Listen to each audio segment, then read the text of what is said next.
In this video, I'm going to show you on how you can use Zendesk Knowledge Base search. So, without further ado, let's begin.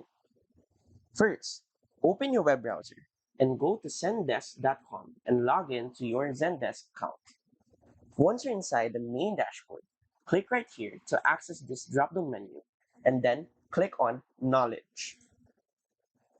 After that, you would be redirected to a new tab where you can publish articles and what more. But what we're going to do is go to the search base where we can access all of the current articles that we have. To do that, go to Knowledge Admin right here. And then the first thing that you need to see is a search bar.